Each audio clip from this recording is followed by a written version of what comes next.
चौपाल रे सब बड़ा बडेरा, सब बड़ा बडेरा वो जी, सब लोग लगाया वो जी, पादरिया ने समझा वो जी।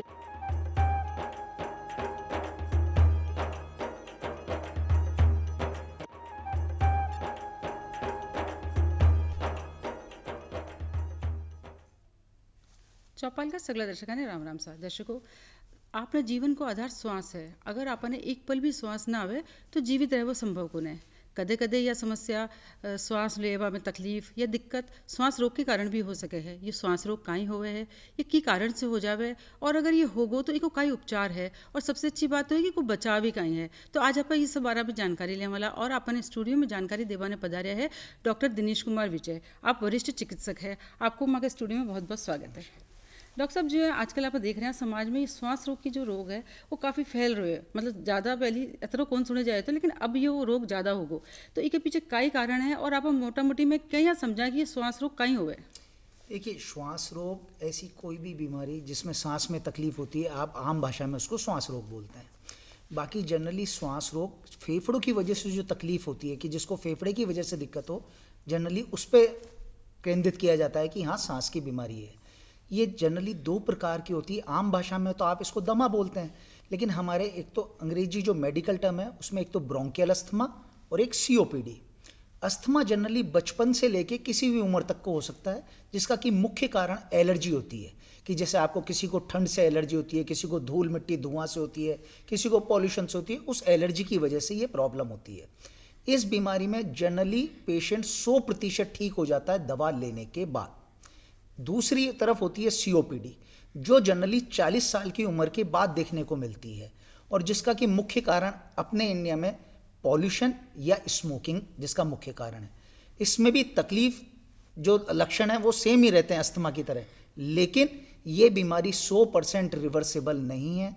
आप दवा लेने के बावजूद भी अपने आप को 100% नॉर्मल महसूस नहीं करेंगे, और अगर आप ये स्मोकिंग और पॉल्यूशन नहीं छोड़ेंगे तो ये बीमारी दिन पे दिन बढ़ती जाएगी। तो एलर्जी से जिया हुआ है, तो एलर्जी को मतलब ये कि कोई चीज़ आपने शरीर में जावे और वो आपने शरीर में स्वीकार ना कर, उसको प्रतिरोध करे, तो उन्हें ही आप एलर्जी हाँ, एलर्जी यानी इसका मतलब कुछ चीज़ें जो कि आपकी बॉडी जिससे सेंसिटिव है, कि जैसे उनका एक्सपोजर आपकी बॉडी के साथ होता है और आपके एंटीजन एंटीबॉडी रिएक्शन होके या मीडिएटर रिलीज होके, और वो आपके किसी भी ऑर्गन में कोई सिम्टम, तो जैसे अस्थमा में क्या होता है, जैसे ही आप ऐसी चीज़ के कांटेक्ट में आते हैं जिससे आप सेंसिटिव हैं, तो कुछ मीडिएटर रिलीज होते हैं और आपके जो एयरवे हैं वो सिकुड़ना चालू कर देते हैं, और आपको सांस में तकलीफ होना चालू हो जाती है। तो जी एक जो आप लक्षण समझा, अगर कोई मान लो इन्हें अगर ये समझे कि भाई ये एलर्जी है, एक तो आदमी ये भी समझे सामान्य कि भाई खांसी जुकाम हो रही है, और एक ये है कि लंबे समय तक अगर वह चल रही है, तो आपका ये रोग ने किस प्रकार से देखा, कई लक्षण देखा का। पहचान तो ऐसे होती है कि कोई भी इंसान जिसको कि बार बार जब भी मौसम चेंज हो, या कोई पर्टिकुलर ऐसा काम करता हो, या पर्टिकुलर ऐसी कोई चीज़ हो जिसके एक्सपोजर में आते ही या जिसके कांटेक्ट में आते ही उसको नाक से पानी आ जाना, छींके आ जाना, सांस में तार सा बोलने लगना, जिसको कहते हैं पपीया बोल रहा है, ऐसे बोले, तो वो समझ जाए कि मुझे अस्थमा की प्रॉब्लम है। अच्छा। अब इसका एक तो इलाज है और एक बचाव है। बचाव तो आपके पास सिर्फ यही है कि आप अपनी रोग प्रतिरोधक क्षमता बढ़ा के रखें, ताकि आपकी इम्यूनिटी स्ट्रांग होगी तो एलर्जी अपने आप कमजोर होगी, पहला। दूसरा, जिन जिन चीज़ों से आपको एलर्जी है आप कोशिश करें उनसे बच सकें, और अगर बच नहीं पा रहे हैं और फिर भी आपको तकलीफ हो रही है तो उसके बाद उपचार है, जो कि डिफरेंट तरीके के उपचार आते हैं, उनको आप लीजिए। अच्छा, तो दर्शकों जहाँ डॉक्टर साहब बता रहे हैं कि सबसे पहले ये बात ने समझना है कि भाई आपने ये सामान्य जो ये लक्षण है ये एक तरह से आगे जा गंभीर बन सके। बिल्कुल। अगर थोड़ी ही अगर आपने हो रही है अगर एलर्जी टाइप की, तो एक जांच करवा लेनी चाहिए, और जांच करा रही को इलाज भी प्रारंभ कर देना चाहिए। अच्छा, दूसरा आप बता रहे हैं कि ये तो हुआ है एलर्जी, तो मतलब जन्मजात हो सके है या बिल्कुल, या इसकी भी कोई वजह है? जन्मजात भी हो सकती है, कईयों को 5 साल की उम्र में, कईयों को 7 साल की उम्र में, कईयों को 10 साल की उम्र में ये अपना रूप दिखाती है। एलर्जी को शुरू से होता है, लेकिन उसके सिम्टम उसके किसी भी एज में आ सकते हैं। तो जी हाँ, एलर्जी मोटे मोटे रूप में की मतलब चीज़ा से एलर्जी ज़्यादा देखने मिले? ज़्यादातर एक तो सडन टेम्परेचर में, एकदम से तापमान में जब बदलाव हो, एक तो तब, एक जब मौसम बदलता है तब, दूसरा धूल मिट्टी धुआं गर्दा इनसे होती है, और एक ये जो गांव में लावणी वगैरह करते हैं ना, गर्दा वगैरह उड़ता है, उससे जनरली अनाज की खग वगैरह होती है, उससे ये बहुत ज़्यादा कॉमन पाई गई है। अच्छा, जी हाँ, कि मिट्टी से और ये घास है या जी हाँ, कई लोगों ने देखा कि मौसम बदले तो छींक आवा लग जाए। हाँ, तो ये एलर्जी है। ये एलर्जी है और एलर्जी। यही आगे चल अस्थमा में बदल अस्थमा सकती है। में तब्दील हो जाती है कि अभी तक आपके सिम्टम नोज तक हैं, धीरे धीरे वो नीचे उतर के फेफड़े तक भी आपके वो सिम्टम आना आ चालू सके। हो जाए। तो ये कहता है आप मतलब काई बचाव कर सका, एक मतलब एक आम आदमी की प्रकार से भाई समझ गो कि हाँ भाई मैंने धूल में जावे से छींक आवे या कोई पेड़ के नीचे बैठ बस मैंने जो है खांसी आवे, तो की प्रकार से फिर वो बचाव करे और उन्हें कहीं करना चाहे। देखो, बचाव ऐसा है, अगर उसको लगता है कि मैं इस पेड़ के नीचे बैठता हूँ और मुझे छींक आती है तो उस पेड़ के पीछे ना बैठे। किसी को ये लगता है कि मैं धूल के सामने जाता हूँ मुझे तकलीफ होती है तो नाक और मुंह को कवर करके जाए, क्यों, रूट ऑफ एंट्री तो आपका वो ही रहेगा। तो अगर आप अपने एंट्री को बंद कर लेंगे, एंट्री पॉइंट को, तो आपको एलर्जी नहीं होगी। अच्छा जी हाँ, एक तो हुई एलर्जी, एक आप बता रहे हो कि खुद आदमी इस तरह का कोई मतलब आपकी गलती से भी या रोग बन सके, जहाँ आप बताए धूम्रपान है या हाँ। और भी कहते, तो वो कहीं है जहाँ से ये रोग बने। मेन तो होता है धूम्रपान, सबसे जो ज़्यादा नुकसान है धूम्रपान से। दूसरा, ये चूल्हे में जो खाना बनाते हैं जो धुआं होती है उससे, और पॉल्यूशन, ये तीनों आपकी सांस की बीमारी के प्रमुख कारण हैं। और आप अगर इलाज रेगुलर लेते हैं तो इनसे बचा भी जा सकता है और इस बीमारी को बढ़ने से भी रोका जा सकता है। लेकिन जो मैंने पब्लिक में आम भ्रांतियां देखी है, वो सबसे पहला सवाल ये होता है, साहब इनहेलर मत लिखो कि आदत पड़ जाएगी, जबकि ये सबसे बेकार बात है। इनहेलर आपका साइंस का दिया हुआ एक बहुत अच्छी चीज़ है। आप किसी भी बीमारी के लिए अगर कोई दवा लेते हैं, आज आँख में अगर आपके दर्द है या सर में दर्द है, तो आप जो गोली खाते हैं वो जाती तो पेट में है, लेकिन पेट से वो ब्लड में आकर जो हिस्सा उसका दिमाग पे पहुंचता है या सर के एरिया में पहुंचता है वो आपको आराम करा देता है। लेकिन जो पूरे शरीर में पहुंची दवा, वो क्या कराएगा, वहाँ इफेक्ट नहीं, वो साइड इफेक्ट हो जाते हैं। तो इनहेलर में तो इतनी अच्छी बात है कि आपने इनहेलर लिया तो बीमारी, दवा वहीं जा रही है जहाँ बीमारी है, तो आपका शरीर साइड इफेक्ट से तो बिल्कुल ही बच गया। और कोई अंग के मतलब घातक है ही को नहीं का। तो भाई आप अगर इनहेलर के रूप में दवा ले रहे हैं तो वो दवा वहीं जा रही है जहां की उसको जाना है या जहां उसको जरूरत है। लेकिन अगर आप उसी दवा को मुंह के रूप से लेंगे या गोली के रूप से लेंगे तो पूरे शरीर में जाएगी, जबकि दवा की जरूरत तो सिर्फ फेफड़े को है। तो ये जो लोग बागों की भ्रांतियां बनी हुई ना, इनहेलर मत दो इसकी तो आदत पड़ जाएगी, वो गोली चाहे से 6 महीने रेगुलर खा सकता है लेकिन इनहेलर 6 महीने नहीं ले सकता, वो कहता है आदत पड़ जाती है, जबकि ये बिल्कुल गलत है। इनहेलर लेने से आपके शरीर को ही फायदा है। बिल्कुल जी, डॉक्टर बता रहे हैं कि इनहेलर जो है जिससे कि श्वास एक तरह को पंप होवे जो कि आपकी श्वास लेवा में मदद करे, जी तरह से श्वास उससे आप एक वो ड्रग डिलीवरी सिस्टम है, उससे वो दवाई आपके फेफड़ों में ही जाएगी। आप उसको जब खींचेंगे तो दवा फेफड़ों में जाएगी, शरीर में तो पूरे में जाएगी ही नहीं। तो आपको जहां बीमारी है वहीं आप उसको दवा पहुंचा रहे हो। बिल्कुल, तो उन्हें लेबा में कोई नुकसान को नहीं और उन्हें लेबा में फायदा ही है एक तरह से, है ना। तो उसे डरो नहीं है, अगर रोग है तो उनको निदान तो करना पड़ेगा। और ये तो बहुत अच्छे हो है कि भाई मतलब और जगह का ये नुकसान ही कौन हो रही हो, सिर्फ फेफड़ा नहीं ही वह दवाई मिल रही है। अच्छा, एक जो आजकल का आप चाहे गाँव में देखा, महिला है, बीड़ी है, पी रही हैं, और आजकल युवा वर्ग है शहरों में देखा बहुत ज़्यादा है, और वृद्ध भी हुक्का वगैरह पीवे, तो ई के कारण ये रोग पनपे है। तो आप इन्हें किस प्रकार से बताओ कि भाई किस तरह से हानि करे, या हमारे दर्शकों ने समझाओ। देखो, आप जो लेडीज़ें बीड़ी पीती है या जो यंग जनरेशन पी रही है या जो बड़े लोग हुक्के पीते हैं, सांस की बीमारी तो होना तय है ही, ये तो पक्का है। लेकिन सबसे बड़ी बात, जैसे मैंने अस्थमा में कहा, आप इनहेलर लेते हैं तो आपकी बीमारी 100% रिवर्सिबल होती है मोस्ट ऑफ द टाइम।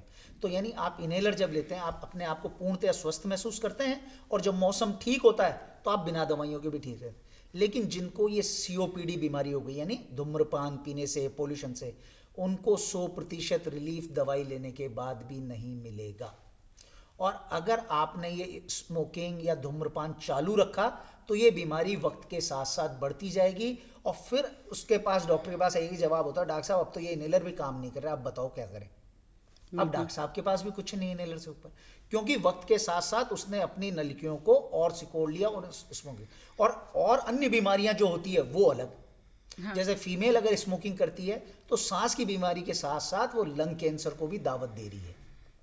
बिल्कुल, ये चीज। और जो छोटा बच्चा है वो बहुत बाल्यावस्था में अगर बीड़ी या इस तरह की चीज ले तो वहाँ का तो कई अंग खराब हो सके। बिल्कुल बिल्कुल, तो बहुत अंग, उसका फेफड़ा कमजोर हो सकता है वो अपना 100% कभी फेफड़ों के साथ आगे जवानी में वो दे ही ना पाए।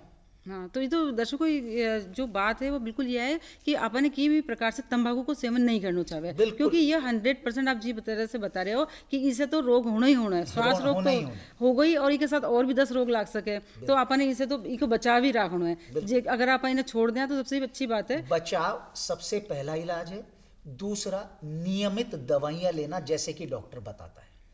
ये जो है ना भ्रांति की डॉक्टर साहब इनहेलर मत दो, या इनहेलर लिया 1 महीने में आराम आया और आप उसे छोड़ भी देते हैं, तो ये गलत बात है कि जब दूसरी बार तकलीफ होगी तो शायद उतनी दवा से आपको ज़्यादा दवा की मात्रा की जरूरत पड़े। और अगर आप रेगुलर उपचार करते हैं तो डॉक्टर अपने आप मरीज को देख के जैसे जैसे कम करनी होती है वो धीरे धीरे कम करते जाता है। हाँ, अगर जी हाँ, मतलब बीमारी घट रही है तो कम, और अगर बढ़ रही है तो, और ये जो बीमारी आप बता रहे हो एक तरह से खुद के द्वारा ज़्यादा लोग मतलब अपने नासमझी की वजह से ही रोकने बनावे। अच्छा जी हाँ, ये फैक्ट्री की धुआं है या ये चूल्हा की जिस तरह से आप धुआं बता रहे हो, तो इससे की तरह से कई रोग हो सकेगा, इससे भी होगा? इससे भी वही सांस की पॉल्यूशन से होगा क्या, वो लंग में आपके डिपॉजिट होके रिएक्शन करके मीडिएटर रिलीज करके आपके एयरवे को सिकोड़ता है। तो आपकी कोशिश ये होनी चाहिए कि जितना हो सके, आजकल तो इतने अच्छे अच्छे मास्क आने लग गए कि आप कभी भी जो वर्किंग प्लेस एरिया है या जहाँ पे धूल धुआं का काम है, आप वो मास्क पहन के रहें ताकि उस एंटीजन को एंट्री आपके लंग में मिले ही ना। बिल्कुल। अच्छा, एक जो बार ये आपने कोरोना रोग चल रहा है, तो इसे भी आप सुना कि भी फेफड़ा पर बहुत असर पड़ रहा है, तो एक कई वजह है, कई तो ये कोरोना से फेफड़ा पे असर आवे और किस प्रकार से इन्हें वापस आप ठीक कर सका, यह बताओ सर। देखिए, कोरोना अभी अनजानी सी बीमारी है जो कि बहुत ज़्यादा पुरानी नहीं है, 4-6 महीने 8-10 महीने पुरानी है। ये भी एक वायरल डिजीज़, एक वायरल डिजीज़ है। और वायरल डिजीज़ जैसे आप पहले कहते हो कि यार क्या हो गया, सर्दी जुकाम वायरल है 2 दिन में ठीक हो जाएगा, यानी वायरल डिजीज़ अपने आप सेल्फ लिमिटिंग डिजीज़ होती है। लेकिन ये बिल्कुल अभी नया वायरस है, आपकी बॉडी में इसके लिए कोई भी एंटीबॉडीज़ अभी तैयार नहीं है, क्योंकि वो उसके लिए बॉडी के लिए बिल्कुल नया है, इसलिए इतना घातक हो रहा है। पहली चीज़, रूट ऑफ एंट्री इसका भी अपर रेस्पिरेटरी ट्रैक्ट के थ्रू ये इन्फेक्शन करता है। इसको जैसे ही इन्फेक्शन होता है, आपके नॉर्मल सिम्टम होते हैं फ्लू लाइक, किसी को जुकाम लग जाना, किसी को गले में खराश होना, किसी का बदन टूटना, किसी को लूज मोशन हो जाना, किसी को सर दर्द होना। लेकिन सबसे बड़ी समझदारी जो है कि आपको जैसे इनमें से कोई एक सिम्टम हो, आप अपने आप को आइसोलेट करें और अपना टेस्ट करा लें। टेस्ट में अगर कोरोना पॉजिटिव आता है और आपके लिमिटेड सिम्टम है, आपका घर बैठे इलाज हो जाएगा, आपको 14 दिन क्वारंटाइन रहना पड़ेगा। लेकिन आदमी डर रहा क्यों है? सर्दी जुकाम होने के बाद भी, अरे यार कौन कराएगा टेस्ट, अभी सरकार आएगी क्वारंटाइन। अरे आप ये नहीं समझ रहे, आपने अपने भले के चक्कर में, अपने फायदे के चक्कर में जनरल पब्लिक के साथ रह के कितनों को कोरोना कर दिया।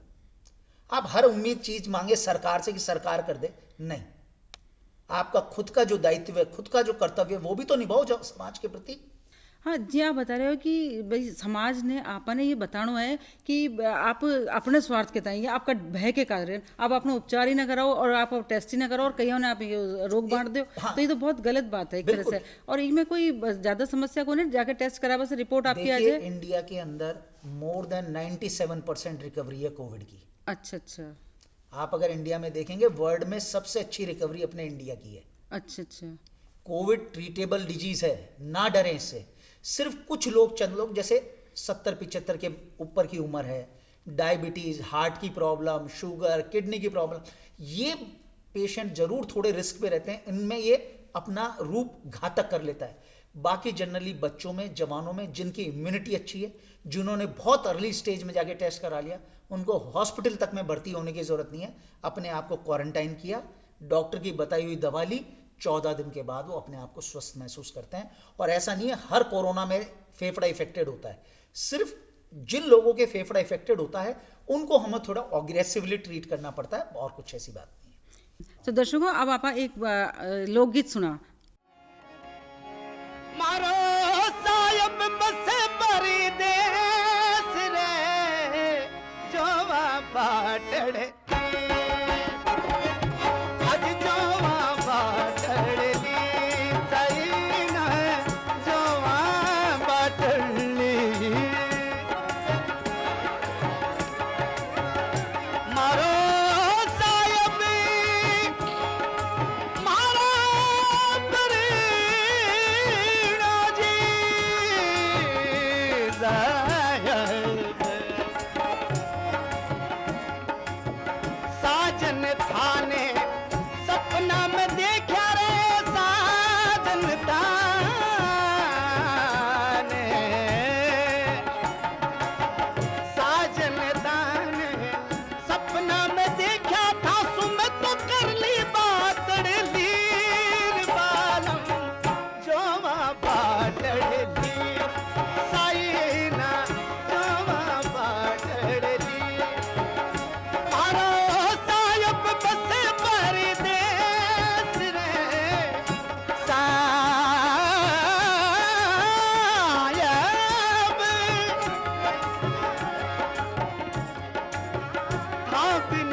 साजन मारी से जरिया रसूनी ओ साजन मारी से जसूनी साजन से जसूनी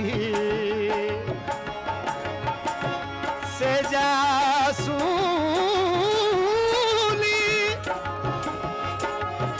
था बिन साजन से जासूनी मारी किया कटे रात लीर बालम जोमा बाटली पिया जोमा बाटली साईना जोमा बाटली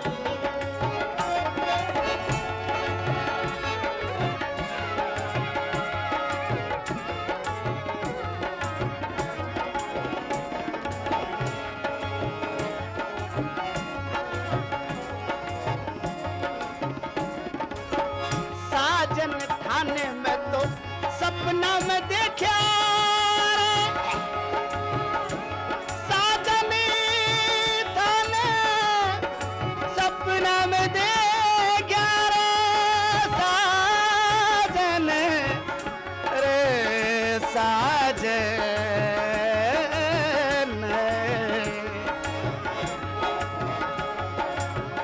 साजन थाने सपना में देखा आंसू कर ली मैं बातड़ ली रे बालम जोमा बातड़ ली साइल जोमा बातड़ ली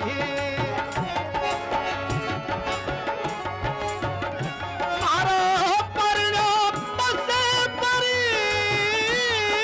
देश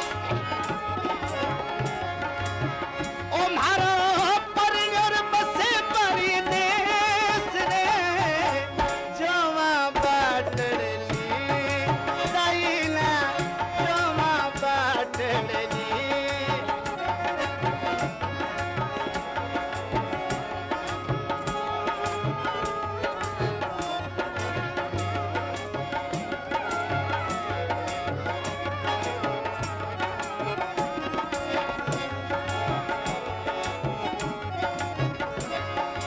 आधी रात सुहावनी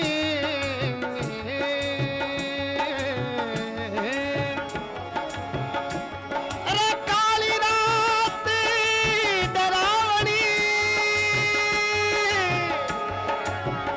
अरे काली रात डरावनी काली रात डरावनी काली रात डरावनी तो खलक गयो सब सोए जाको चिंता पीव की तो नींद कहाँ से आए तुम्हारो परिणर बसे परी देश रे मारो साहब बसे परी देश रे जोमा बाटली साईना जोमा बाटली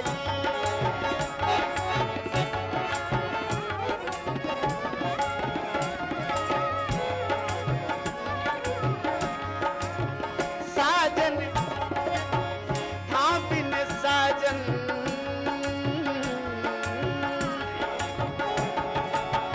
था बिन साजन से जर सुनी अरे साजन से जमर सुनी से जर सुनी